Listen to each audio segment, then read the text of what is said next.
26. Así que yo de esta manera corro, no como a la aventura, de esta manera peleo, no como quien golpea al aire, sino que golpeo mi cuerpo y lo pongo en servidumbre, no sea que habiendo sido heraldo para otros, yo mismo venga a ser eliminado. Esa última línea es tremenda, hermanos, en realidad, porque él está hablando como un luchador, ¿no? Que se está preparando para una contienda, pero esa preparación, dice al final, verso 27, la ve como necesaria para mantenerse en un estado óptimo para la batalla, porque dice, no sea que habiendo sido heraldo, es decir, modelo, guía para otros, referente para otros, no vaya a ser que yo mismo venga a ser eliminado, dice el apóstol Pablo. Y creo que ninguno de nosotros quiere terminar así su carrera en esta vida. Por eso estábamos orando hace un momento a través de un cántico, ¿no? Por eso pedí no aplauda, porque en automático nosotros nos podemos aplaudir, pero no estoy entendiendo lo que estoy diciendo. A veces necesitamos dejar de aplaudir para entender lo que estamos leyendo y lo que le estamos diciendo a Dios. Lo que acabamos de cantar es toda una oración, es una oración completa. Y el apóstol Pablo está levantando esta afirmación y esta oración al mismo tiempo. En otras palabras, Señor, no quiero ser eliminado, está diciendo el apóstol Pablo. Y creo que cada uno de nosotros debemos orar. Fíjese, hemos estado 5 semanas con Señor, ¿qué quieres que haga? Conóceme. Señor, ¿qué quieres que haga? Conóceme. Señor, ¿qué quieres que haga? Conóceme. Señor, ¿qué quieres? Conóceme. Señor, ya te conozco. No, ni 5 semanas, ni 10, ni 20, ni 300 nos bastarían, hermanos, para conocer al Señor realmente. Pero seguimos en esta búsqueda de Dios, ¿no? Señor, ¿qué quieres que yo haga? Regresando a esa pregunta. Bueno, disciplínate y domínate, dice el Señor. ¿Qué es eso, Señor? Pablo lo está diciendo. Él está hablando de disciplina, él está hablando de dominio. Ese es nuestro tema en esta mañana y creo que debemos orar con mejor entendimiento, ¿no? a ser santificados en la verdad de Dios. Padre, te damos gracias una vez más en esta mañana por ir primero preparando nuestro corazón, por ir, Señor, separándonos para ti, por ir, Señor, reservando nuestro corazón y mente para recibir tu palabra. Ahora, una vez más, oramos, Señor, para que tu verdad, Señor, no caiga en un terreno que no fructifique, no caiga en un terreno estéril, sino, Señor, que tu verdad verdaderamente caiga en un buen terreno, que pueda germinar, que pueda florecer, que pueda dar fruto en su tiempo y fruto en abundancia. Así que condúcenos por esta verdad que acabamos de leer en tu palabra, Señor, y que podamos correr sobre ella y que podamos entender el significado de lo que expresaba el apóstol Pablo, el hecho de disciplinarse, tener una vida disciplinada, tener una vida dominada, Señor. Padre, nos ponemos a disposición tuya en mente y corazón, Padre bueno, en el nombre de Cristo Jesús. Amén, amén. Dios nos creó con cuerpo, alma y espíritu. Creo que todos sabemos y podemos identificar eso por diseño. Somos, se dice, un ser tripartito. Y esa idea de tripartito nació con la cultura griega. Los griegos son los que dieron a conocer este tipo de división. Bueno, por lo menos las 2 primeras partes, cuerpo y alma. Y son importantes cada una de estas partes. El cristianismo aportó mucho en el asunto del espíritu. Necesitamos el cuerpo físico porque el cuerpo físico nos permite dar a conocer lo que somos como personas. El alma nos permite ser lo que somos, es decir, seres pensantes, seres emocionales, seres volitivos. Lo que ustedes están viendo y lo que veo de ustedes no es lo que somos en realidad, es mi alma que se está expresando a través de un cuerpo, a través de pensamientos, a través de emociones, a través de una voluntad.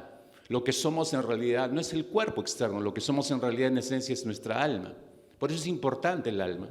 Pero también está el espíritu, que es la parte que nos permite relacionarnos con Dios, tener conciencia de Dios y relacionarnos con Él. Y es vital para nuestra vida. Es esa parte que está muerta antes que llegue Cristo Jesús. Cuando aceptamos a Cristo, le da vida a nuestro espíritu. Entonces recién somos conscientes de la necesidad de relación con Dios mismo. Hoy yo quisiera enfocarme junto con ustedes en esta parte de nuestras almas Y usted se va a dar cuenta por qué queremos en esta mañana enfocarnos en esta parte de nuestras almas, después de haber venido en 5 semanas, escuchando la respuesta del Señor, a conocerlo a Él, a conocerlo a Él. Es como una especie de, mira, conoce lo que yo te he dado, pero no solo conoce lo que te he dado, entiende para qué te lo he dado, y entiende que tienes que tener dominio sobre cada una de esas áreas, cuerpo, alma y espíritu. Pero yo me enfoco específicamente en el alma en esta mañana, porque es el motor de lo que somos, es el asiento de nuestros pensamientos. El alma es el asiento de nuestras emociones, de todas nuestras emociones, es el asiento de nuestra voluntad. Eso es lo que es nuestra alma. Y el alma está definida en el Antiguo Testamento, básicamente, se usa la palabra nepesh. Y la palabra nepesh en el hebreo simplemente se traduce como alguien que posee vida, que posee vida. Y la primera vez que se utiliza esa palabra hebrea en el Antiguo Testamento es en Génesis capítulo 2, versículo 7, cuando Dios forma al ser humano, al hombre, y dice la Escritura, dice ese texto, que sopla sobre su nariz, dice, y sopló en su nariz, Dios sopló en la nariz de este hombre aliento de vida, y fue el hombre un ser viviente, fue un nepesh, fue un alma viviente, es alguien que posee vida. Pero el nepesh no es un estado de vida que yo lo haya obtenido o que yo lo haya creado, no, lo he recibido, es alguien que me lo ha tenido que dar. Por eso dice que sopló aliento de vida a Dios y fue el hombre un ser viviente. Recién fue un nepesh en ese instante cuando Dios sopló aliento de vida. En el momento que Dios sopló aliento de vida sobre Adán, ese nepesh era perfecto. Es decir, todos sus pensamientos eran perfectos, todas sus emociones eran perfectas, toda su área volitiva era perfecta, hasta que Satanás tienta a Adán y Eva, y esa tentación, mis hermanos, es como un misil que llega al nepesh de Eva y de Adán. Y digo misil, ¿qué misil? No sé, como 1000 bombas H. Y toda esa tentación que llega como un misil al nepesh de Eva y Adán hace explosión obviamente en el alma de ellos. Y si usted se ha dado cuenta y lee cuidadosamente Génesis capítulo 3, se va a dar cuenta cómo el argumento de Satanás, todo el argumento afecta su sistema pensante de los dos. Cuestiona la voluntad de Dios en la mente de ellos. Y cuando afecta la mente de ellos, sus pensamientos se ven trastocados, entonces todas sus emociones se turban. Y al ser turbadas todas sus emociones, cambian su sentir para Dios y para su voluntad. Entonces por eso cambia su accionar. Y por eso pecaron. Por eso es un misil, digo, al alma de ellos. Entonces podríamos decir, con lo que leemos en Génesis capítulo 3, podríamos decir que al tomar, en el momento que ellos tomaron del fruto prohibido y lo comieron, ya Adán y Eva se estaban moviendo emocionalmente afectados, lo que nunca antes les había ocurrido. Eran emocionalmente estables, perfectos, pero ya se estaban moviendo emocionalmente afectados. Ahora, ¿dónde mejor podemos apreciar nosotros las emociones afectadas por el pecado en Adán y Eva?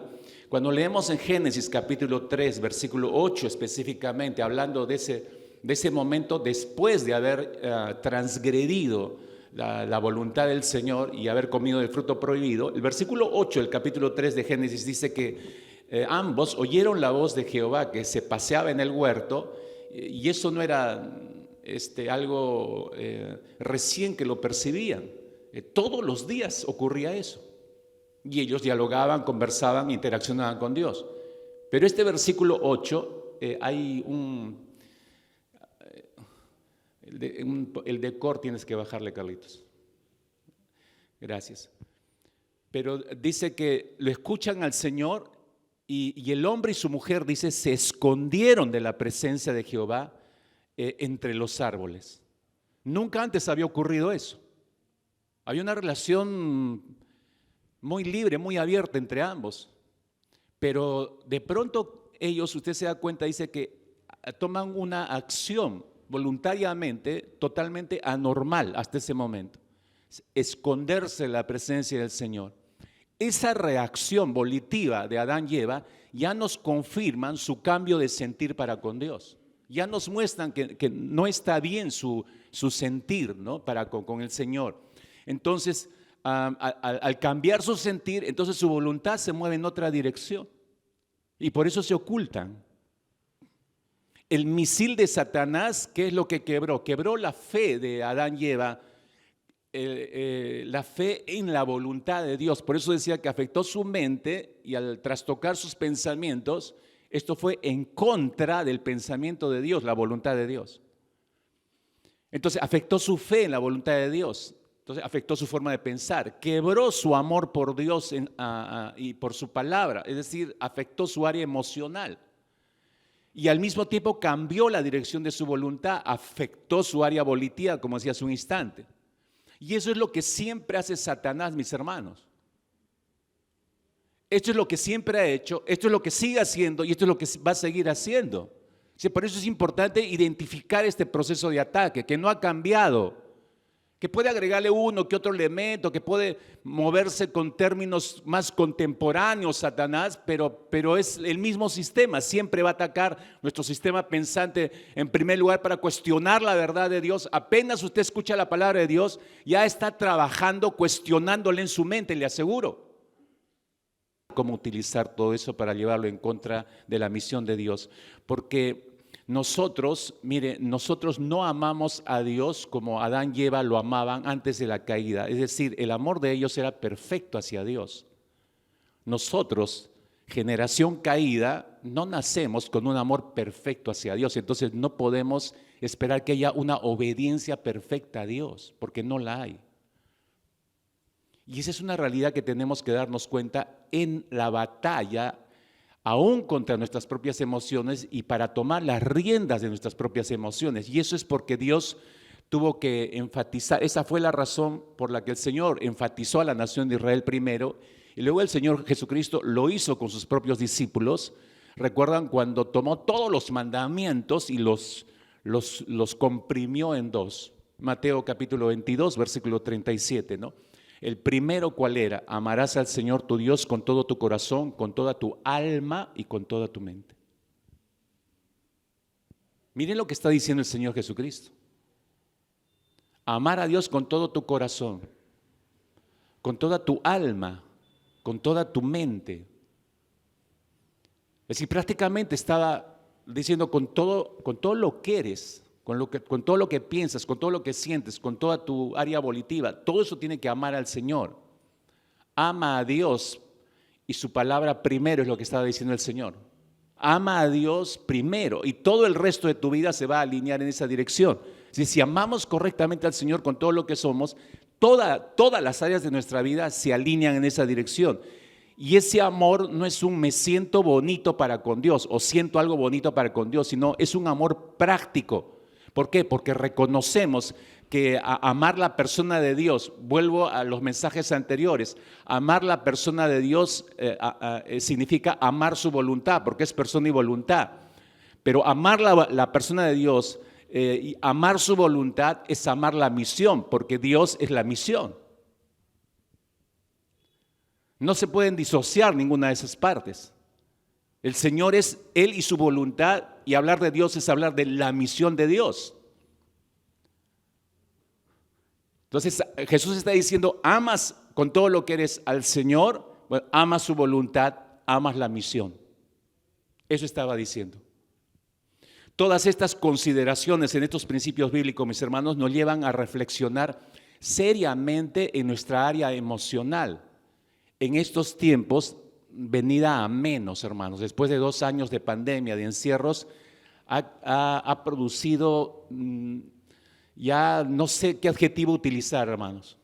Ha estropeado tanto el ser interior de las personas, incluidos los creyentes, porque fíjese, ya que nosotros nacemos ya con una naturaleza de pecado, significa, como decía, que nacemos con todas nuestras áreas dañadas, incluyendo el área emocional. Así llegamos a este mundo y esa área está interconectada con nuestros pensamientos y con nuestra voluntad. Por eso es importante nuestra alma. Así que si no trabajamos, hermanos, no trabajamos para sujetar esa área emocional, disciplinar esa área emocional, entonces al final vamos a terminar siendo esclavos del área emocional. Las emociones nos van a llevar de aquí para allá y van a hacer lo que quieren de nosotros. Van a imponer su voluntad. Y nosotros no vamos a tener ningún control. Y eso va a afectar nuestra forma de ver la persona de Dios, va a afectar nuestra forma de ver la voluntad de Dios y va a afectar la forma en que vemos la misión de Dios. Otra vez vuelvo a repetir. Apaguen sus celulares, por favor. No, estoy pensando seriamente manejar como consigna en esta iglesia, por lo menos entre nosotros, que cada domingo que vengamos sin celular, hermanos. ¿Qué les parece la propuesta? Está bien, pastor, ya ni modo. Tendré que dejar mi celular en la casa. Bien, yo ni siquiera lo cargo, lo traigo el celular, pero lo dejo en mi oficina. Porque no sea que esté predicando y el vibrador. Si me interrumpe, me quita atención, ¿no es cierto? O sea, ¿a quién estamos escuchando al fin y al cabo? Pregúntale al que está acostado, ¿a quién está escuchando él? ¿A tu celular o al Señor de él? No, es que tengo una llamada importante que atender. Por eso le digo, deje el celular en su casa, ¿no? Deje el celular en su casa, para escucharle a Dios, ¿no? Miren cómo somos, este es un excelente ejemplo aplicativo para el área emocional. Estamos pendientes, nuestras emociones saltan cuando suena el celular. Y encima nos alborotamos terriblemente cuando no sabemos manejar el celular. No sabemos ni cómo, empiezan todas esas músicas, ¿no? Ping, ping, ping, ping.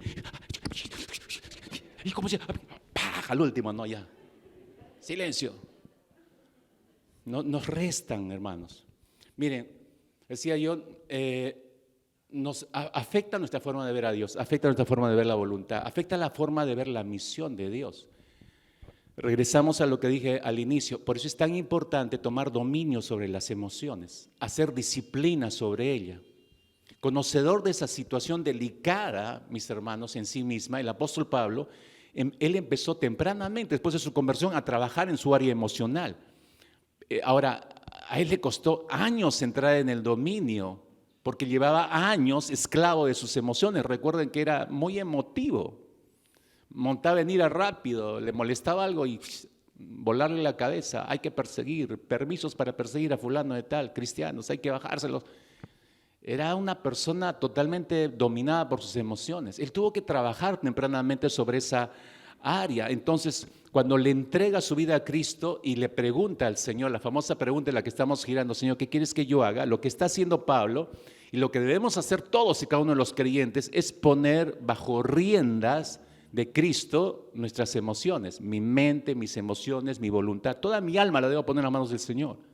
Y a partir de ahí, por supuesto, que pasa a ser, el apóstol Pablo le entrega su vida, pasó a ser una nueva criatura. Las cosas viejas pasaron, todas son hechas nuevas en él.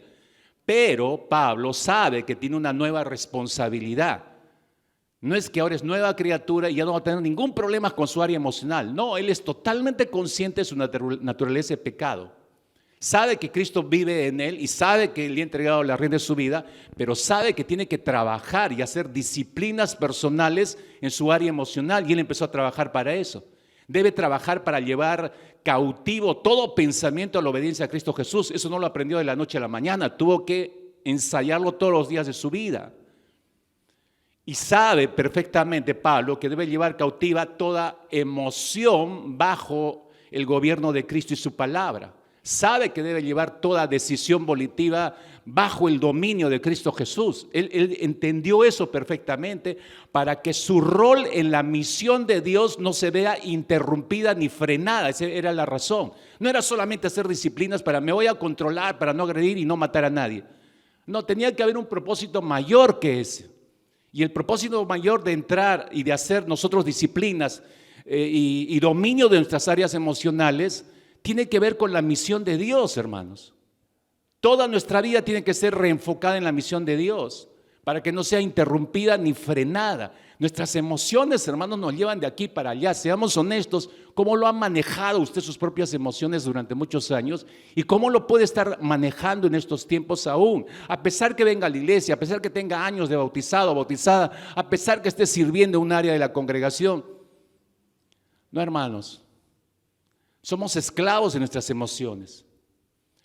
Y por eso el apóstol Pablo, cuando empieza a trabajar todo eso con toda autoridad y pasando ya los años, él empieza a hacer estas disciplinas, y por eso escribe 1 Corintios 9, 26 y 27 que hemos leído.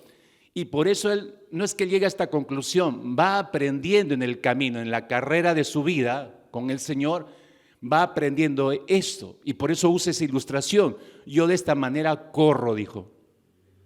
No como, porque dice no como a la aventura, es como decir no a la loca. Y cuando se corre a la loca, hacia lo desesperado, cuando no tienes control sobre tus emociones. Cuando tienes control sobre tus emociones, sabes por qué carril ir.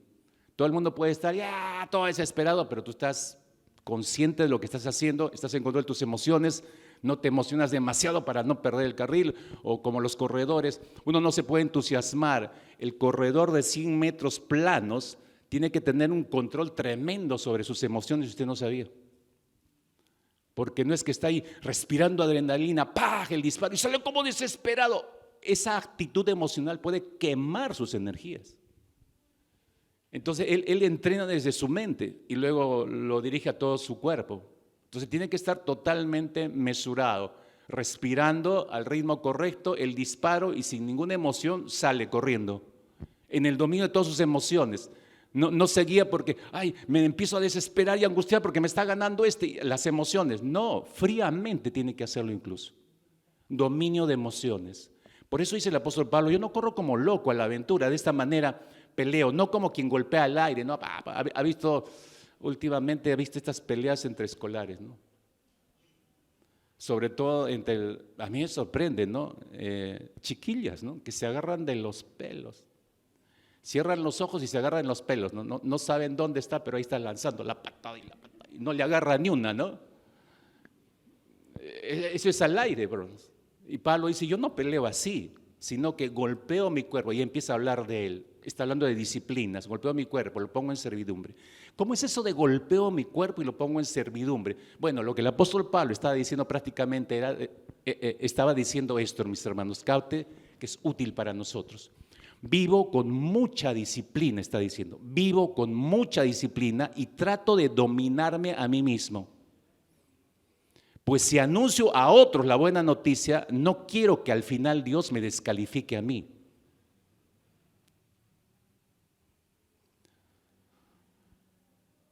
Esto es lo que necesitamos comprender, mis hermanos, y hacer nosotros disciplinas y entrar en dominio de esta área emocional. Obviamente esto no sería posible sin el poder del Espíritu de Dios. No es que yo me voy a dominar. No, eso es autosuficiencia, sino en ti es posible, Señor. No, cuando soy débil, soy fuerte. O sea, porque yo me abandono en las manos del Señor. Yo confío más en sus fuerzas. Recuerda el concepto de humildad de la semana pasada, es reconocer mis debilidades. Pero en medio de mis debilidades yo veo la fuerza del Señor. Ese es el equilibrio correcto, ¿no? Ahora, escuche por favor, la Biblia nos va a mostrar procesos. La Biblia nos muestra procesos. Para llegar a disciplinar y dominar nuestra área emocional, nos habla también de procesos. No es algo que de acá a mañana ya. Un mensaje como hoy, me paro, ahora sí, Señor, entre el dominio mío y por el poder de no sé quién, ¿no? No, procesos. ¿Dónde inicia ese proceso? En nuestra rendición cuando aceptamos a Cristo como Señor y Salvador.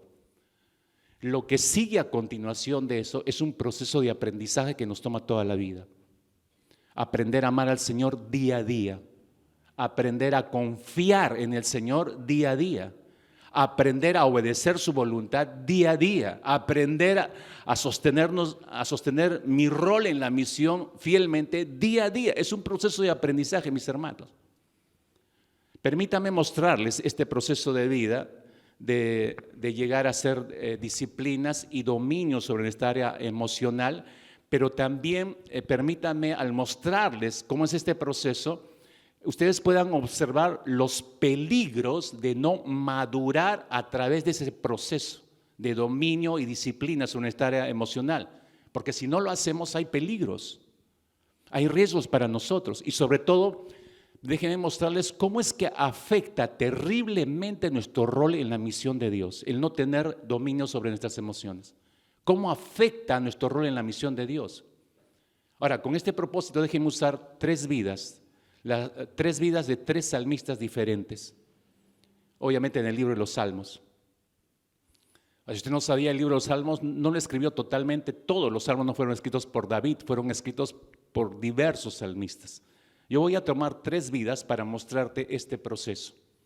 Las voy a llamar etapas, cada una de las etapas. Todos tenemos una etapa de inicio siempre, pero debemos anhelar, no quedarnos en esa etapa, debemos seguir avanzando para anhelar una etapa en un nivel mucho más alto, que realmente nos conecte y profundamente en comunión con el Señor. Entonces, yo quisiera ir por unos momentos al Salmo 88 con ustedes primeramente para ver este primer salmista. Este es un salmo no escrito por el rey David, este fue escrito por un hombre llamado Emán.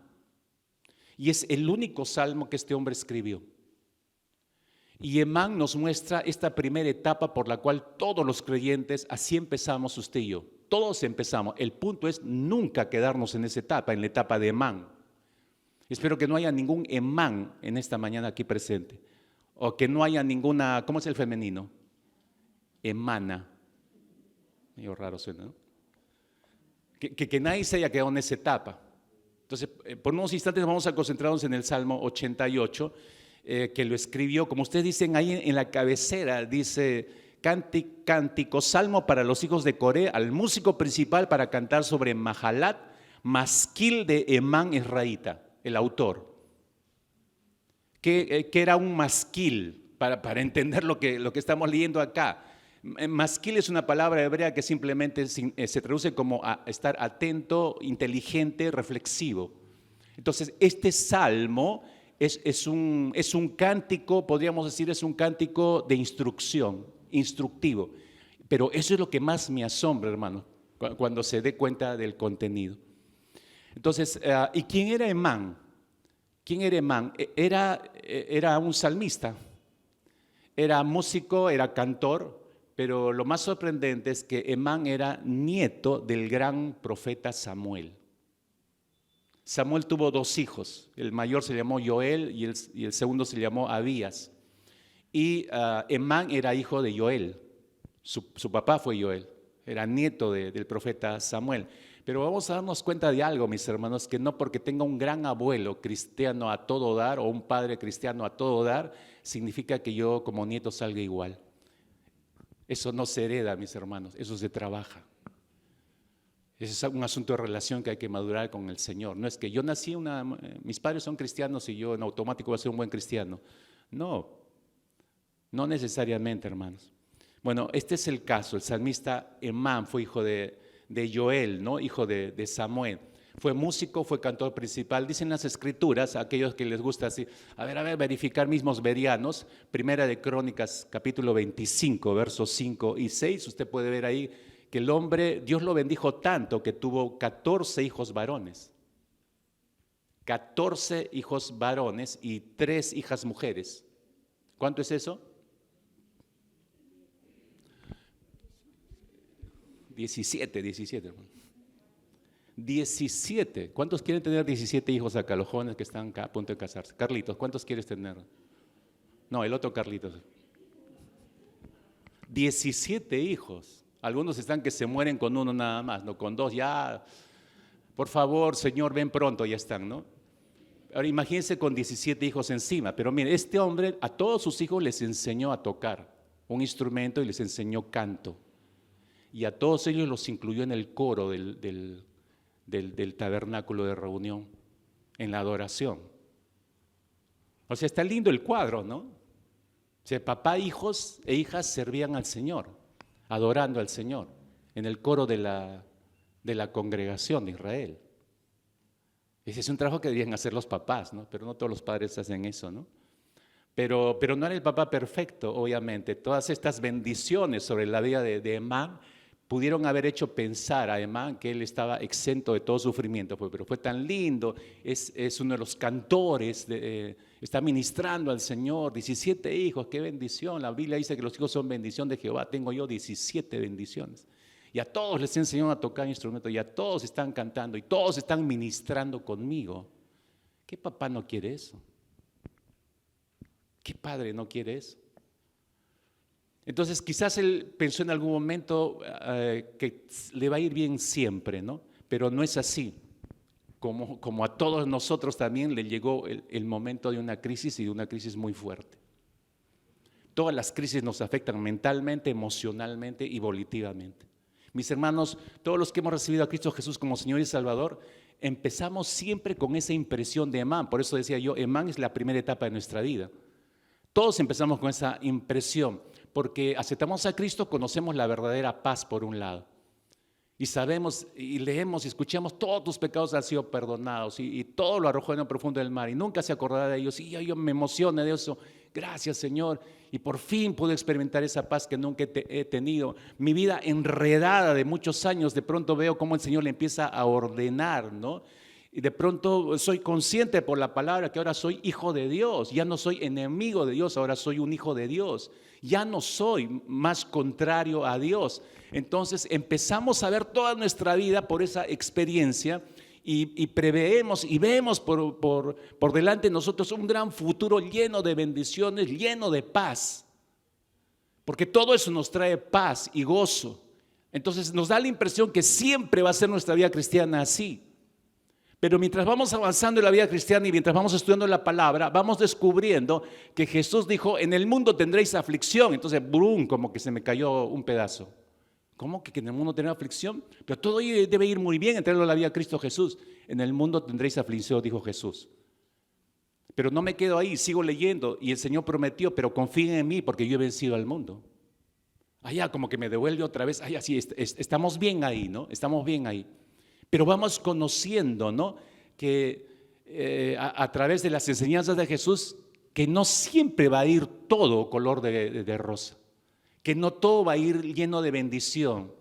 Jesús dijo que confiemos en Él. ¿Por qué Jesús dijo que confiemos en Él en este texto de Juan 16:33? Para que esa promesa nos permita reposar en el Señor y nos permita manejar mejor nuestras emociones. Por eso lo dijo el Señor. Porque el Señor sabe que somos un nudo de emociones muchas veces. Entonces nos dio una promesa para que nos agarremos de esa promesa y entremos en un mejor control de nuestras emociones, que siempre surgen y se mueven y se trastocan en nuestras experiencias de crisis. Entramos en una crisis y eso genera aflicción. En el mundo tendréis aflicción. Pero no nos dejó sin recursos. Entienda por favor lo que Jesús dijo. Confiad en mí. En mi momento de aflicción, mis emociones se tuercen y empiezo a desesperar. Un ratito, uno tiene que entrar en gobierno. El Señor dijo que confíe en Él. ¿Y qué hago con esta aflicción? Echa toda vuestra ansiedad sobre Él, porque Él tiene cuidado de vosotros. Y eso me regresa a un estado de control y paz. Yo sé que el Señor está en control de todo. Por eso dio esa promesa del Señor Jesucristo, pensando en nuestras emociones también. Entonces, eso significa que mientras más rápido avancemos en el conocimiento de la palabra del Señor y en especial de sus promesas, entonces estaremos mejor capacitados, mis hermanos, para manejar nuestras emociones en los momentos críticos en que estas son alborotadas. Por ejemplo, observe usted el estado emocional del salmista cuando escribió el Salmo 119. Nadie sabe lo que estaba pasando en ese momento. Pero puede ser cualquier crisis, cualquier problema como nosotros. En el Salmo 119, versículo 143 específicamente. Miren lo que dice: aflicción y angustia se han apoderado de mí. Se han apoderado. O sea, no es un momento sencillo el que está viviendo el salmista. Aflicción y angustia se han apoderado de mí. Más, ahí viene la diferencia. Más tus mandamientos fueron mi delicia. Ahora capte por favor la figura. El salmista está diciendo, sí, enfrenté fuerte aflicción y fuerte angustia por esta crisis, pero no me dejé arrastrar por ellas. Eso está diciendo. No dejé que estas me arrastraran, ¿no? Por el contrario, él recordó las promesas de Dios, la palabra del Señor. Entonces, al recordar, sistema pensante, sus emociones obviamente dieron un giro. No permitió que sea arrastrado por la crisis, porque esas emociones fueron filtradas por las promesas del Señor. Entonces el salmista decide descansar en la promesa del Señor antes de ser arrastrado por sus emociones, aflicción, angustia. Y ahí, en ese punto, en esa decisión, haya paz, la paz que necesitaba para enfrentar esa situación que está enfrentando. Y por eso dice que se deleitó en la palabra del Señor. Tus mandamientos fueron mi deleite, dice. A pesar, hermanos, que los aprietos no habían desaparecido, los aprietos seguían. Podía eso seguir generando más angustia. Él seguía confiando más en el Señor. Más aflicción, más confianza en el Señor. No es que haya pasado el problema, no es que confío en el Señor y se esfumaron los problemas. Hermanos, usted sabe que no ocurre eso. Los problemas pueden seguir ahí y pueden aumentar en intensidad incluso, pero uno aumenta en intensidad, en confianza en el Señor. Ese es el manejo de las emociones. Mis hermanos, todos empezamos como Emán, percibiendo todo esto, disfrutando de las bendiciones del Señor, pero tendremos que enfrentar inevitablemente las crisis en la vida. Y si no hemos desarrollado disciplinas, mis hermanos, si no hemos desarrollado disciplinas como por ejemplo la de 2 Corintios 10:5, la disciplina de 2 Corintios 10:5 que dice específicamente que llevando cautivo todo pensamiento a la obediencia a Cristo Jesús. Ese es un principio de vida. Yo logro implementar esto y ya estoy entrando en dominio de mis emociones. He hecho una disciplina espiritual en mi vida. Y podría haber una larga lista, por supuesto, solamente le estoy dando un ejemplo para que usted entienda cómo funciona esto en nuestras mentes. Si no hemos desarrollado esa disciplina, en este caso de 2 Corintios 10:5, si no he desarrollado la disciplina de llevar cautivo todo pensamiento, cuando automáticamente yo llevo cautivo todo pensamiento, llevo cautivo mis emociones también a la obediencia a Cristo Jesús. Si no hago esa disciplina, si no logro hacer esa disciplina, no voy a tener dominio sobre mis emociones. Entonces la crisis me va a llevar de encuentro. Y al llevarme de encuentro, hermanos, podría pasarnos lo que le pasó a Emán, ser arrastrado por sus emociones. La crisis que Emán enfrentó, nadie sabe cuál fue. Algunos historiadores dicen que estuvo al borde de la muerte por algunas cosas que dice en el Salmo, pero no se sabe si fue realmente o cualquier problema que nos da la impresión de que morimos, hermanos. Hay problemas que enfrentamos que uno se siente morir. No necesariamente es la muerte, pero nos sentimos así. No se sabe cuál haya sido su crisis, pero observando el estado emocional de Emán, hermanos, el estado emocional de Emán es terrible en la descripción que hacen los versos 4 al 9. Por favor, dice: yo soy contado entre los que descienden al sepulcro. Soy como un hombre sin fuerza, abandonado entre los muertos, como los pasados a espada que yacen en el sepulcro de quienes no te acuerdas, le está diciendo a Dios. Es decir, si yo me siento abandonado, soy como un cadáver y tú no te acuerdas de mí. Eso le está diciendo el Señor. Verso 6, me has puesto en el hoyo profundo, en tinieblas, en lugares profundos. Sobre mí reposa tu ira, me has afligido con todas tus ondas. Has alejado de mí mis conocidos, me has puesto por abominación a ellos. Encerrado estoy, no puedo salir. Mis ojos se enfermaron a causa de mi aflicción. Te he llamado, Jehová, cada día. He extendido a ti mis manos. Fíjese. Si algo podemos darnos cuenta rápidamente en esta breve lectura son dos cosas. En primer lugar, que Emán se siente abandonado aún de Dios, no lo ve por ningún lado. Y lo segundo que podemos ver aquí es que prácticamente ve a Dios como el culpable de todo. Estos versículos nada más que he leído, toda la culpa se le echa a Dios. Tú eres el culpable de esto, tú, le está echando la culpa a Dios. Hermanos, cuando no hemos desarrollado esta relación y conocimiento de la persona de Dios y de su palabra, corremos el riesgo de malinterpretar nuestros sufrimientos. Le pasó eso a Emán. Acá hay un dato interesante. Él no desarrolló mayor relación con Dios y estaba malinterpretando los sufrimientos. Extraño, no, él era un salmista, él cantaba en la iglesia, les enseñó a sus hijos, a sus hijas, ministraba al Señor. No es garantía, hermanos, de comunión íntima con el Señor. Pero decíamos, no podemos quedarnos en este estado de Emán. El salmista Emán es un salmista, ¿no? Pero al parecer no ha desarrollado la disciplina de controlar sus emociones. Entonces Emán se queda en las verdades fundamentales. Entonces le llega una crisis muy fuerte y se derrumba en aflicción. Sus emociones lo dominan, lo arrastran, le gana la depresión. Y a pesar que lo vemos orar, mis hermanos, a pesar que lo vemos orando, no confundamos. Versículo 1 dice, día y noche clamo delante de ti. Versículo 9, te he llamado, Jehová, cada día. Versículo 13, mas yo a ti he clamado, oh Jehová. Lo vemos orando, y uno puede decir, bueno, está orando, es un hombre que tiene comunión con el Señor. No, lo que vemos es un hombre que ha desarrollado el hábito nada más de orar. Nosotros desarrollamos hábitos para orar por el alimento, para acostarnos, solamente son hábitos. Eso no significa que yo esté realmente en un diálogo de comunión íntima con el Señor, porque lo conozca Dios. Solamente son hábitos. Como cuando me levanto, me lavo, me cepillo los dientes, me siento en automático a desayunar, estoy mirando mi agenda y me estoy echando 1, 2, 3 de azúcar en automático. Hay hábitos en automático que realizamos. La oración podría ser algo habitual, hermanos. Un hábito simplemente.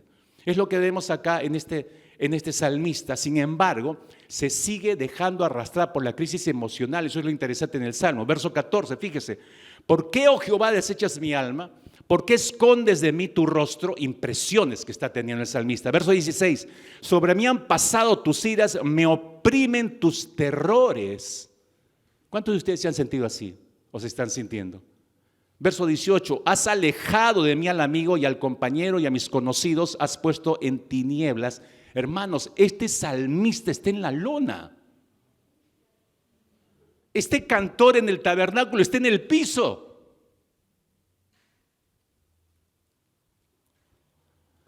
Y fíjese, por favor, de pronto, para que nos dé luces, ¿no? Para entender esto, de pronto él dice algo que nos da una clave para entender por qué es que Emán no ha podido llevar cautivo todos sus pensamientos y emociones a la obediencia de Dios. ¿Por qué? Porque esa sería la pregunta. ¿Por qué este hombre que está ministrando al Señor, que está dirigiendo el cántico a la congregación, ¿por qué no puede llevar cautivo todos sus pensamientos, emociones y sentimientos al Señor? ¿Por qué no? Esta es la razón. Versículo 15, capte por favor. Dice él, yo estoy afligido y menesteroso. ¿Qué significa menesteroso? Significa que no tiene lo necesario para vivir. Yo estoy afligido y menesteroso. Desde la juventud he llevado tus terrores. Le está diciendo a Dios. Desde la juventud he llevado tus terrores. He estado medroso, es decir, abatido. Desde mi juventud he estado abatido. Fíjese desde dónde está arrastrando esto, hermanos. Esa expresión podría indicarnos que Emán no desarrolló disciplinas ni dominio de sus emociones desde muy joven. Podía estar enseñando música, podía estar enseñando canto, podía estar ministrando, podía estar haciendo cosas para Dios, sí, pero nunca había logrado madurar sus emociones y menos entrar en control de esas emociones. Entonces creció este joven, se casó, tuvo una familia, sirvió al Señor en su templo, hizo cosas para Dios, pero no maduró en sus emociones. Entonces no tenía control sobre sus emociones. Así que cuando llega la crisis más brava que tiene que enfrentar en su vida, Emán se derrumba sin ver a Dios por ningún lado y empieza a echarle la culpa a Dios.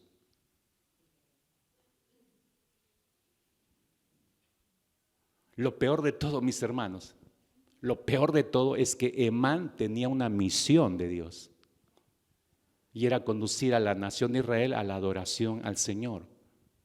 Cuando él entra en esta crisis se olvida de su misión, si se dan cuenta. ¿En qué parte habla de la misión de Dios acá? Por ningún lado. Hermanos, en realidad este salmo, el 88, es uno de los salmos más trágicos que usted puede leer en la Escritura. Y es uno de los salmos donde parece que no hay salida de principio hasta el final, por más que el hombre está orando. Él no ve por ningún lado a Dios.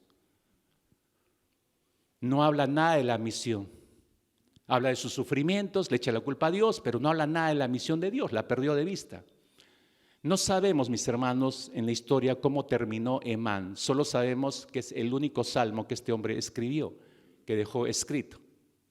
Y mis hermanos, la enseñanza es clara. Todos empezamos como Emán, todos vamos aprendiendo en la vida. No solamente tenemos momentos llenos de bendición en nuestra vida cristiana, sino tenemos también momentos de aflicción, de crisis que nos van a turbar de todas maneras, van a turbar nuestras almas.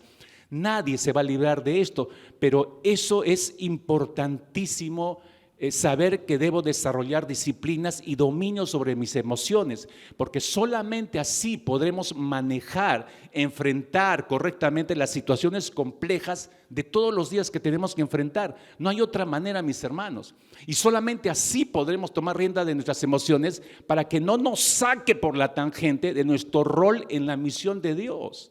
Hermanos, hay cientos de creyentes que viven por sus emociones, por eso nunca se comprometen con la misión de Dios, nunca están en la misión de Dios.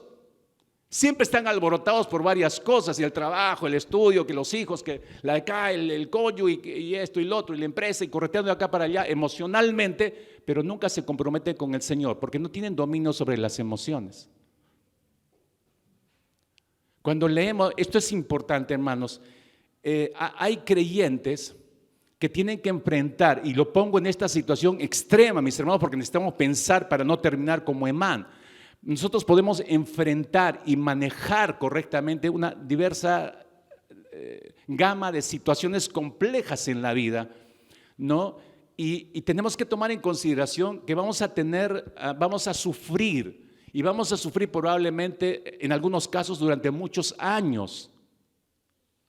Pero ¿qué, mis hermanos, si en nuestra vida cristiana, porque existe esa probabilidad, que haya sufrimientos en nuestras vidas que nunca, escuche, que nunca encuentren alivio? ¿Qué va a hacer usted?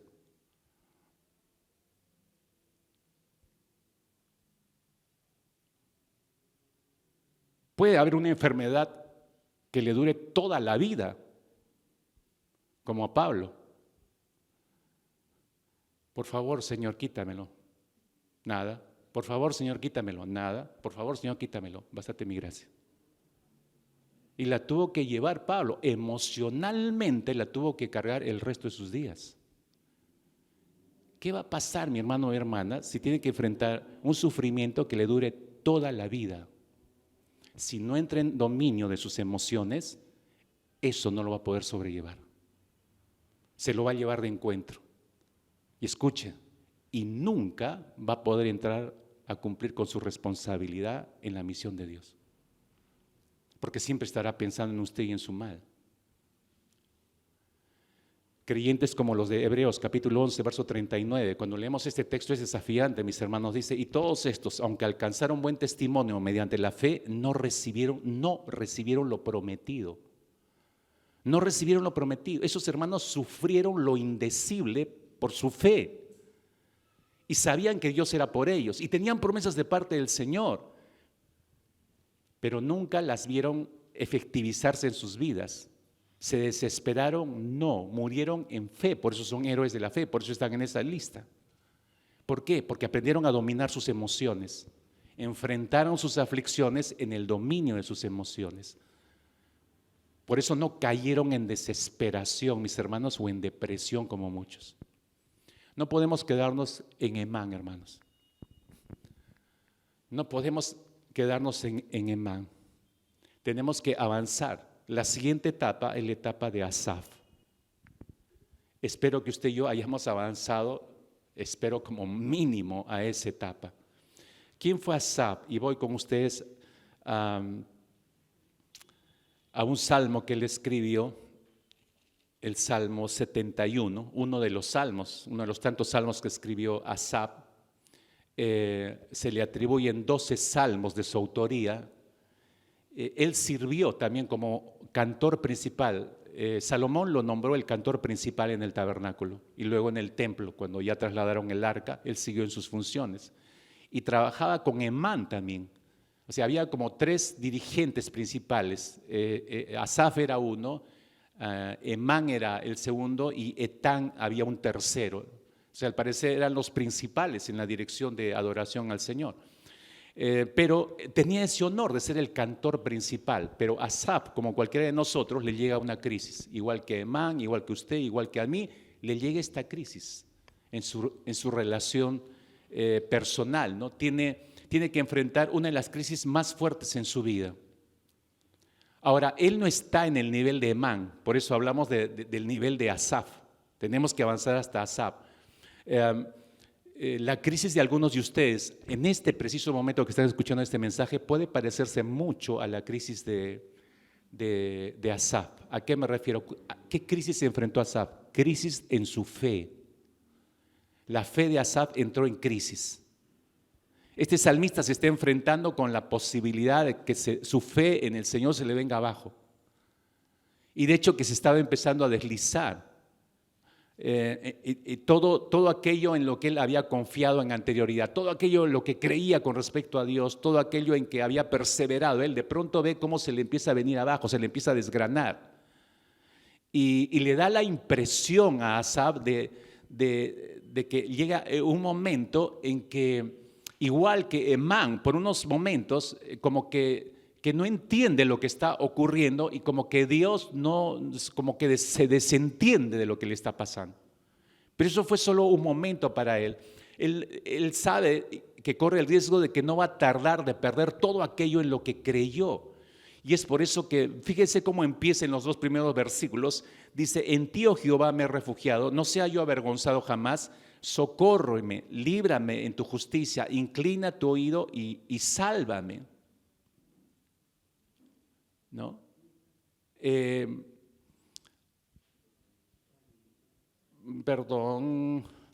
Salmo 76.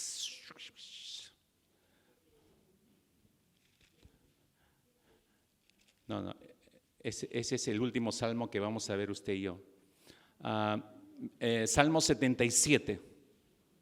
Al músico principal para Jedutún, salmo de Asaf, dice, ¿no? El encabezamiento del Salmo 77. Es decir, el verso 1 dice: con mi voz clamé a Dios clamé y Él me escuchará. Al Señor busqué en el día de mi angustia. Esa expresión, por eso, como decía hace un instante, nos permite ver el estado en el que se encuentra. Hablar de angustia es hablar de un estado emocional. Y ahí está Asaf, como tú, como yo, enfrentando una crisis emocional, igual que Emán, enfrentando una crisis emocional. Pero usted se da cuenta que Asaf maneja de forma diferente todo esto. ¿Por qué? Porque es alguien mucho más maduro que Emán. Su fe en crisis, ese es su problema, ¿no? Su alma está turbada, angustiada. Asaf está en medio de la crisis, como probablemente usted está en medio de una crisis ahora. Entonces, ¿no es acaso el problema oculto de muchos cristianos el día de hoy? Me refiero a crisis de fe. Yo creo que es un problema no producto de la pandemia, más bien la pandemia ha sacado a la luz una fe muy débil en muchos cristianos. Entonces hay una crisis de fe. En estos instantes hay una crisis de fe, ¿no? Y yo he perdido la cuenta, mis hermanos, la cantidad de veces que gente se acerca a mí para decirme: pastor, no sé qué hacer. He intentado orar, he intentado leer mi Biblia, he intentado intensificar mi tiempo de ayuno, incluso ya no sé qué hacer. ¿Qué es lo que me está pasando?, me preguntan. ¿Qué es lo que me está ocurriendo? Asaf está así, está en el ojo de la crisis, está en el ojo de la tormenta, y por eso sus emociones le están dando ciertas impresiones como que Dios no lo escucha. Por eso dice en el verso 2 que acabamos de leer, lo describe como el día de mi angustia. Como que está clamando día y noche sin descanso, y mi alma, dice, rehusaba consuelo. ¿Sabe qué significa eso de rehusaba? No encontraba consuelo. Entonces, por eso les decía como que: ¿dónde estás, Dios? No te veo. No estás. No te veo, Señor. Está en ese punto.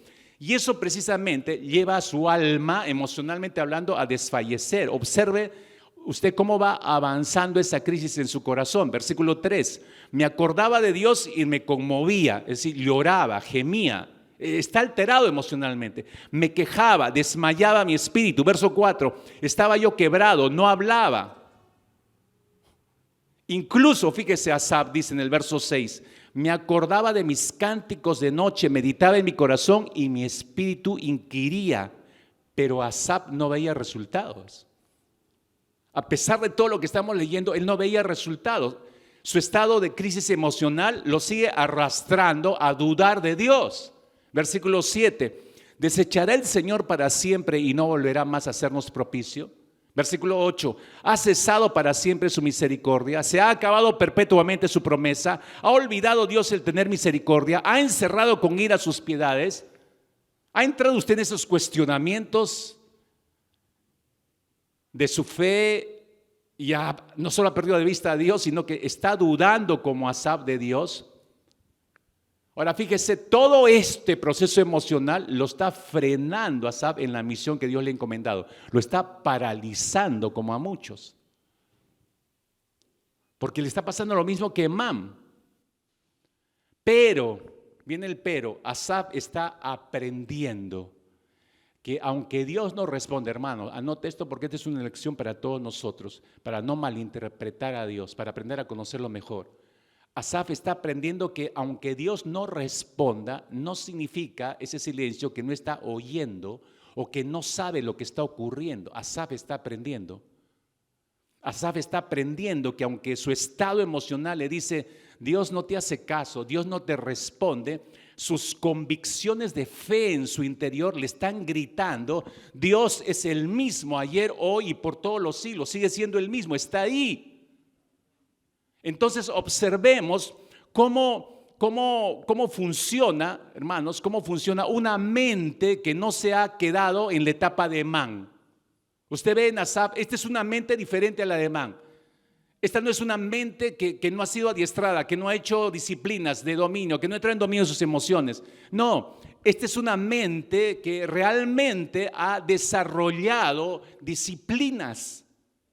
Esta es una mente que ha ido antes de las crisis, ha ido almacenando la palabra del Señor, la ha ido reflexionando, la ha ido meditando, la ha ido practicando, ha ido creciendo en su relación con el Señor. Entonces es por eso que a pesar de lo que estamos leyendo hasta el versículo 9, de pronto como que para en seco Asaf. Y él mismo de pronto se dice, hay un momento, ¿qué está pasando? ¿Por qué tengo que pensar esto? ¿Por qué estoy sintiendo esto? ¿Por qué mis emociones quieren tomar control de mí mismo cuando yo debo tomar control de ellas mismas? Y en el acto, mis hermanos, toma control de sus emociones. Entonces, usted se da cuenta, hay un giro drástico en la correlación de la descripción del Salmo. Versículo 10, miren ese giro de 180 grados. Dije, está hablando con él, dije, enfermedad mía es esta. O sea, ¿qué pasó? No está bien lo que estoy pensando, no está bien lo que estoy sintiendo, esta es mi enfermedad. Entonces contrarresta inmediatamente, hermanos, esto es fracción de segundos, esto es una mente adiestrada, esta es nuestra meta, esto es lo que tenemos que lograr. Mire el giro que da. Dije, enfermedad mía es esta, da el giro y hace 5 cosas específicamente. Número 1, traeré pues a la memoria los años de la diestra del Altísimo. Número 2, me acordaré de las obras de Jehová. Sí. 3, haré yo memoria de tus maravillas antiguas. 4, meditaré en todas tus obras y hablaré de tus hechos. En quinto lugar, 5 cosas puntualmente y prácticas que dice, no puedo dejar que esto me arrastre.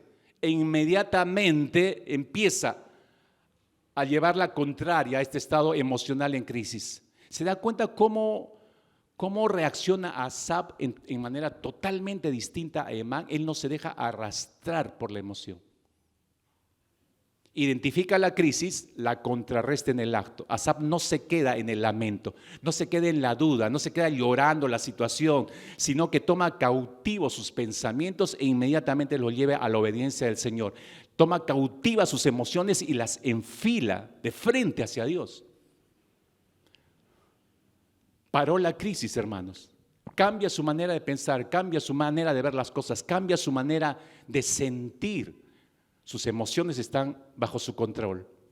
Entonces, miren lo que ocurre, mis hermanos, cuando uno vuelve a tomar el control. Asaf vuelve a ver a Dios en la dimensión correcta. ¿Se acuerdan que al inicio, como que no te veo, Dios? No, vuelve a recuperar la visión de Dios en la dimensión correcta. Verso 13, oh Dios, santo es tu camino. ¿Qué Dios es grande como nuestro Dios? Verso 14, tú eres el Dios que hace maravillas, haces notorio en los pueblos tu poder. Verso 16, te vieron las aguas, oh Dios, las aguas te vieron y temieron, los abismos también se estremecieron. Está describiendo la dimensión del Dios Todopoderoso, está recuperando la dimensión de Dios en medio de la crisis. Esto es recuperar dimensión de Dios, esto es recuperar control de emociones, mis hermanos. Esto es no dejarse arrastrar por la crisis de fe y arrastrado por la crisis emocional que podemos estar enfrentando. Esta es una mente adiestrada. Mi hermano, mi hermana, avance como Asaf, no se quede en Emán. Avance como Asaf y sobre todo recupere su rol en la misión Dei. Asaf lo hizo. Fíjese, él se ha dado cuenta cómo entra en control de sus emociones, vuelve a recuperar dimensión de Dios, entonces vuelve a recuperar su rol personal en la misión de Dios. Versículo 12. Y hablaré de tus hechos, hablaré de tus hechos, hablaré de tus hechos. Las crisis emocionales nos silencian. ¿A quién le da ganas de testificar o discipular a alguien cuando tiene una crisis emocional? No, estamos metidos en nuestra crisis emocional, somos nosotros. Asaf estaba siendo arrastrado ahí, pero dice, no, se sacude inmediatamente, recupera dimensión de Dios. No, ¿cuál es mi rol en la misión? Hablar de Dios, regreso a hablar de Dios. Regreso a testificar, regreso a evangelizar, regreso a discipular. Hermano mío, hermana mía, sacúdase de man, avance Asaf. Ahora, este es el punto intermedio, déjenme terminar. Este es el punto intermedio. Porque si usted llegó hasta aquí, si alguno puede estar diciendo, ya la hice, no, hermano, todavía nos falta un trecho. Y un trecho a los que el Señor nos dé la gracia de envejecer, hermanos. Porque aquí nadie puede controlar hasta cuándo va a vivir. ¿Eso qué significa? Avanzar a la etapa de David. Permítame terminar con la etapa de David. Y ahora sí vamos al Salmo 71, que hace un instante estábamos leyendo. Usted sabe, el rey David, no necesito decirle, para los que conocen la vida del rey David, él enfrentó crisis de todo tipo, tamaño, color, dimensión, intensidad, pero David aprendió de cada crisis, él fue aprendiendo y fue desarrollando una cada vez más firme capacidad de dominio de sus emociones. Cada crisis lo llevó a aprender a entrar en ese dominio. Cuando nosotros desarrollamos disciplinas y dominio de nuestra área emocional, mis hermanos, terminamos nuestros días sobre esta tierra, no solo en el dominio de nuestras emociones. Porque usted ha escuchado que mientras más ancianos, los ancianos van perdiendo control de sus emociones, se vuelven como niños. ¿Cómo terminar bien, mis hermanos, la carrera? Aún en medio de la ancianidad. ¿Cómo terminarla bien?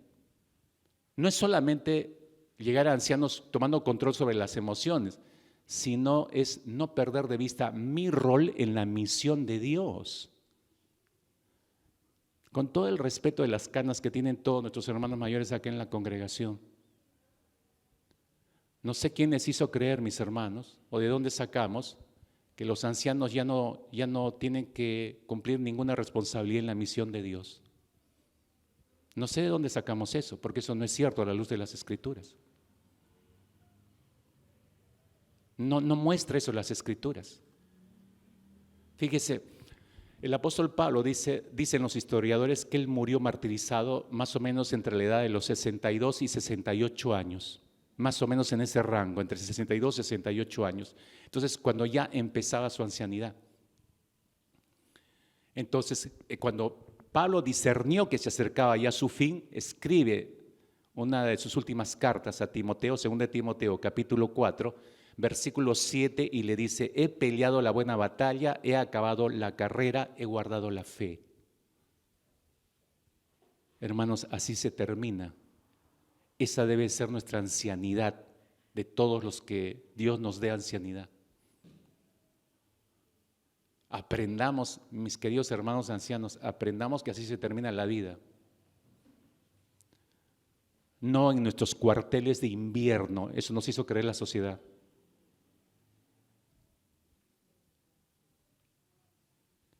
Ahora, cuando él escribe a Timoteo y dice esto, he peleado la buena batalla, 15 años hacia atrás, mis hermanos, más joven, 15 años hacia atrás, él escribió su carta a los Corintios.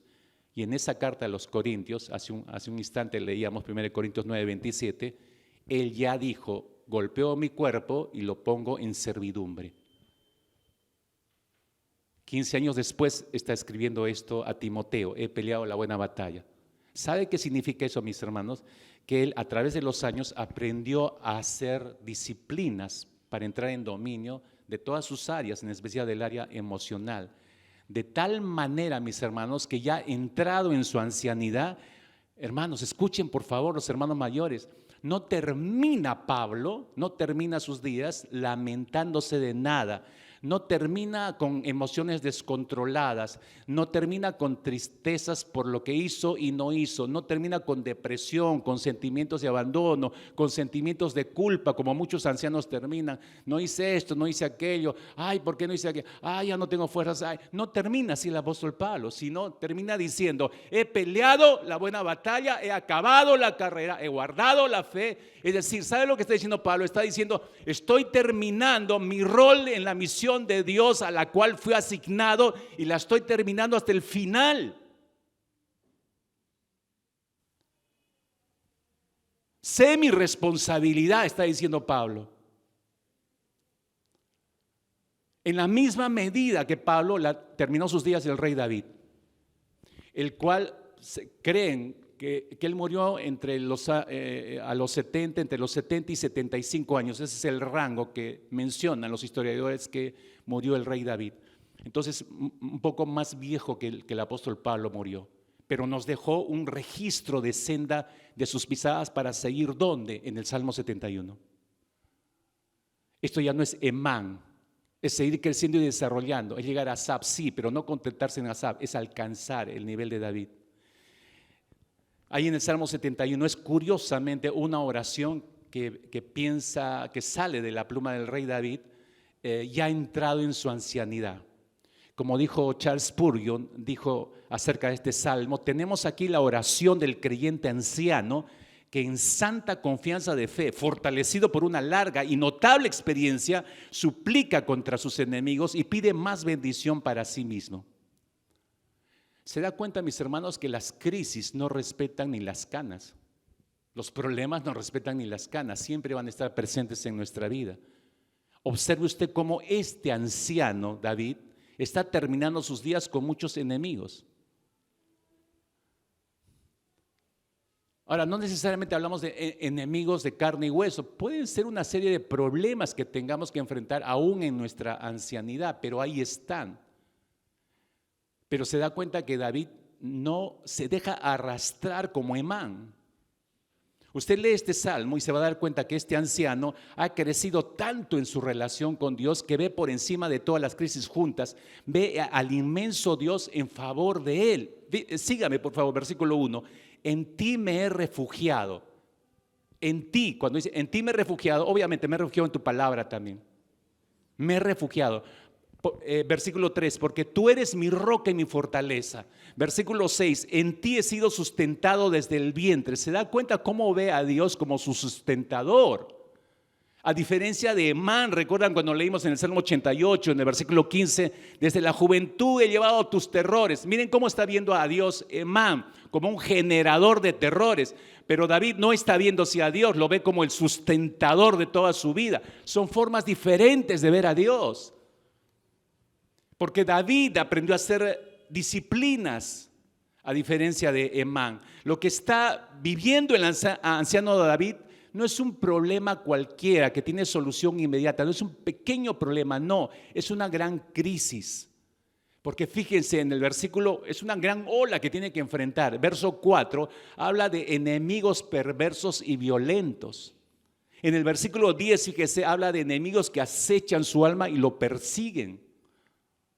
En el versículo 13 habla de gente que busca el mal de la vida de David. Entonces son grandes problemas en su ancianidad que tiene que enfrentar.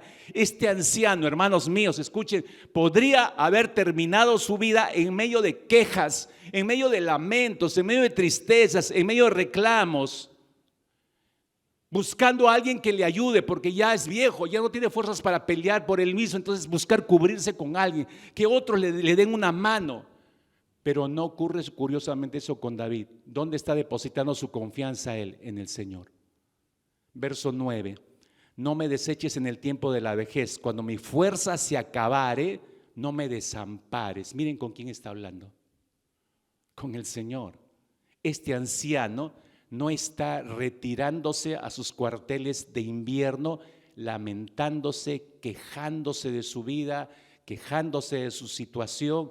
No, eso no le está pasando a David. Mire cómo está terminando. Esto es terminar, mis hermanos, la vida viviendo, escuche y anote, una ancianidad con propósito. Esto es una ancianidad con propósito. La vejez de David fue una vejez en misión de Dios. ¿Está escuchando? Una vejez en misión de Dios.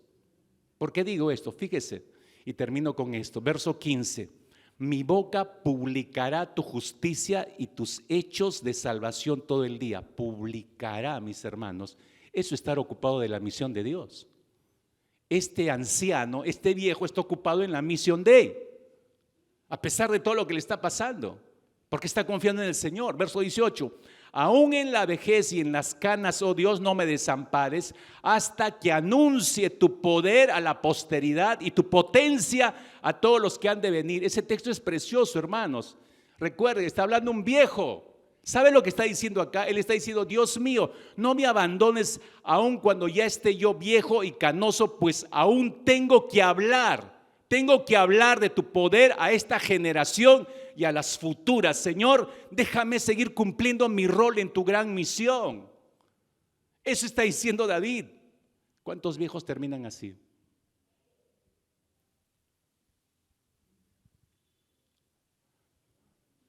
¿Cuántos viejos terminan así? ¿Cuántos jóvenes que me están escuchando quieren terminar, si Dios les da la virtud de ancianidad, porque no saben si van a llegar a viejos? ¿Cuántos quieren terminar así? Verso 24, mi lengua hablará también de tu justicia todo el día. Todo el día. Todo el día. Este viejo no está distrayéndose en la televisión, no está dormitando en cada rincón sin hacer nada. No, que ya trabajé demasiado, ya creé hijos y ya cuarteles de invierno. Mi lengua hablará también de tu justicia todo el día. Mis hermanos, esta es vejez en misión de Dios. Esta es ancianidad con propósito. ¿Entendió? ¿Se da cuenta que hay, hermanos, solo hay dos tipos de ancianidades? No es 20, 30, 40, 50. Dos tipos de ancianidades. La que termina mirando pasar la vida hasta que su vida se apague. Distrayéndose en el negocio, en sus saberes, de lo que fue su profesión, pero se apagó su vida, ahí quedó. Ese es un tipo de ancianidad.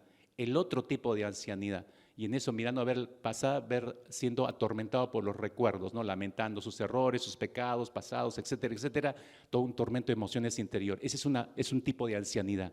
¿Quiere acabar usted así? Porque el otro tipo de ancianidad, lo que le acabo de describir, es una vejez en misión de Dios. Mi lengua hablará también de tu justicia todo el día. ¿Cuál vejez quiere tener? Tiempo de orar. Cierra sus ojos, por favor, ahí. Regreso con la pregunta. Primero a todos los jóvenes. Los jóvenes, escúcheme todos los jóvenes. Es la pregunta: ¿cuál ancianidad quieres tener si vas a tener una ancianidad? ¿Una ancianidad con propósito o una ancianidad lamentándose lo que fui, lo que no pudiste ser, lo que no pudiste lograr, etcétera, etcétera, etcétera? ¿Cuál ancianidad quieres?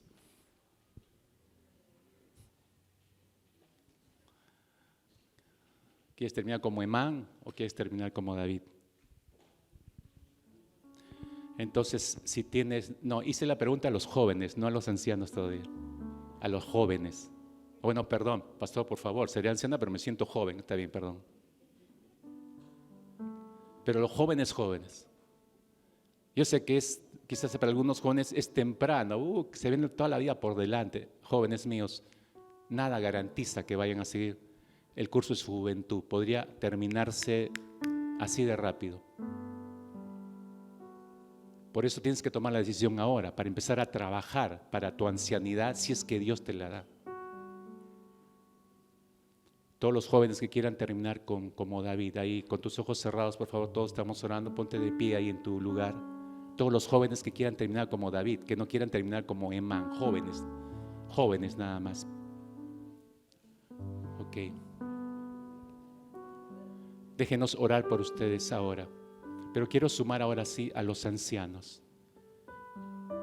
Pero este desafío es mayor a ustedes, mis hermanos, que están en su etapa de ancianidad. Muchos de ustedes han pensado guardarse sus cuarteles de invierno. Ya no hay que hacer nada, hermanos. No caigan en esa trampa. Hablaré de tu justicia todo el día, dice David. Lo voy a decir con todo respeto y con cuidado para todos nuestros hermanos ancianos. No saben cuánto tiempo les queda, pero sabemos que es un tiempo muchísimo más corto, incluso de lo que podíamos imaginar. La pregunta es, ¿cómo va a emplear ese corto tiempo que le quede en su ancianidad? ¿Cómo va a emplearlo? ¿Desperdiciando, regando solo sus plantas? ¿O hablando del Señor todos los días? Usted elige. Si va a terminar como David, hermanos, hermanas, ancianos, ancianas, por favor ponte unos momentos de pie ahí en tu lugar. Permíteme orar también por tu vida. Encomendarte a la gracia del Señor. Jóvenes, acérquense a algún anciano, por favor. Pongan sus manos sobre sus hombros, por sus espaldas o a su costado. Oren, los más jóvenes primero van a orar por los más ancianos, porque después los ancianos van a orar por ustedes. No importa que se acerquen 2, 3 a un anciano, pero acérquense para orar por un anciano, por una anciana. Los jóvenes, ¿no? Y vean también a su alrededor los jóvenes, si hay alguna persona mayor que no tiene nadie a su costado, acérquese por favor para orar por él o por ella. Oren conmigo, jóvenes, digan: Señor, te encomiendo la vida de este hermano, esta hermana, anciano, anciana. Gracias porque le has hablado, gracias por tu desafío. Úsale como David. Dale fuerzas, dale entendimiento, abre su boca, Señor. Que empiece a publicar tu grandeza, que empiece a publicar tu mensaje de salvación por donde quiera que vaya. Es más, Señor, dile: oro para que mi hermano anciano, mi hermana anciana, establezca una lista de personas a las cuales visite, llame, para hablarles de tu salvación, Señor. Úsale con poder y con autoridad, en el nombre poderoso de Cristo Jesús. Que así, Señor, alcance tu presencia hasta su último respiro. Lo encomiendo a tu gracia en el nombre poderoso de Cristo. Ahora, hermanos ancianos, hermanas ancianas, oren por ese joven que oró por ustedes. Al revés ahora, ustedes pongan sus manos sobre ese joven, sobre esa señorita. Oren por él, oren por ella. Igual, dígale: Señor, encomiendo este joven corazón en tus manos, para que lo uses con poder y con autoridad. Abre su boca, enséñale, Señor, a su joven vida que su prioridad debe ser tu misión, Señor. Que incansablemente hable de ti con toda persona que se cruce en su camino. Quizás él tenga más tiempo que yo, Señor, más años que yo para hacer esto. Si es así, bendícele abundantemente, pero muéstrale y pon en su camino todas las personas que deban escuchar el testimonio de salvación por su boca.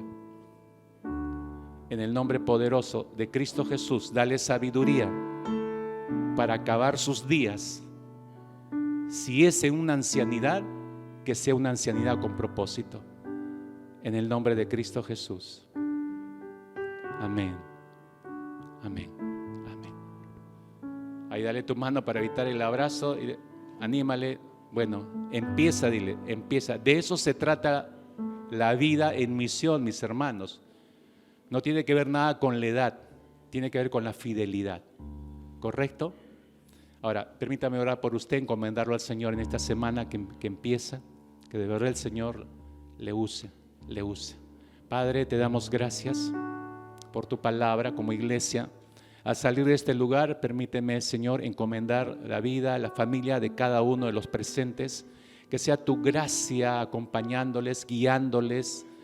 Por favor, Padre, que seas tu luz, que tu palabra sea luz delante de su camino.